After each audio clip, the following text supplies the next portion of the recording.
Alright, so let's have a look at what else is in the results folder. And we see that there's this folder called particle forces. If I go into particle forces, you can see that there are some files in here. So in essence, there are full spheres underscore the timestamp 0.25, 0.5, 0.75 in 1 second, and then there are scalar full spheres data. So let's just quickly have a look at what each one looks like. I'm going to cat each one as quickly just to show you.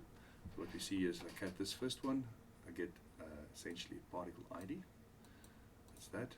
Particle position, that's the next three, that's like the vector that describes the position of that particle, then the particle's B's ID, and then the position for particle B. That's followed by the contact point, where in space that contact point is, the forces in the normal forces and the shear forces that in essence that we have, and then lastly the contact area for that.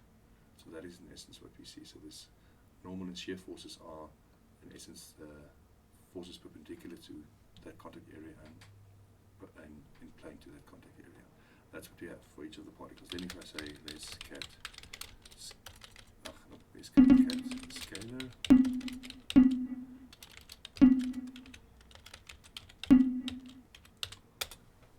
what we see here in essence is a scalar that contains some of the contact forces per particle type. Okay, so that's in essence what we see there.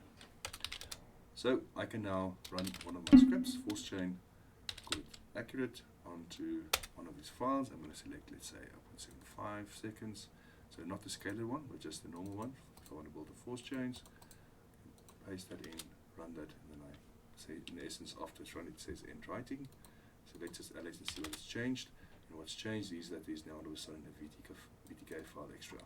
So I can just open it up, and we can then open up that file and visualize how the force chain looks. And that's in essence what we see there. That's the visualization of the force chain.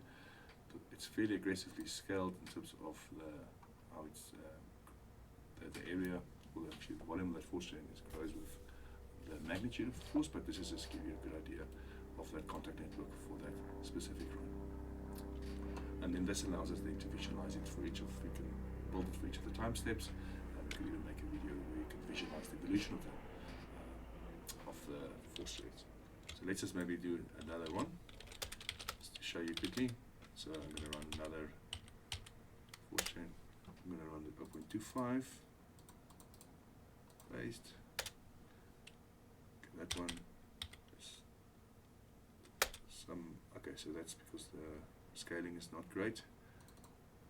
You just run, did I paste a scalar, or which file did I paste? Let's make sure I didn't paste the scalar file. Oh, my mistake, the scalar, not full. So if I paste the scalar, it's not going to run, but if I paste the full, without the scalar, that will run, because that actually contains the information I'm looking for. And let's do one as well, another one, full spheres is one. Okay, now I've got 3 of them. I can go back, I can then say let's open up all of them, all the VTK files that we have. Boop. Hide this and look at that, and then this allows me then to see the evolution. That's for time step 0, that's for the next one. So let me just remove this, let me just delete all of them, and let's reload. So we can just see all of them now nicely. So that's full sphere. So these are supposed to be all of the, let's just get all the VTK files sorted out. That's that. Hey, and if I start with this, I can then rewind. So that's time 0.25, 0.5, and then that's how it would look at 1. Okay. And that allows us then to visualize, see the changes as time progresses for the force chain network. Great, I hope you've enjoyed this, and let's see what the next video holds.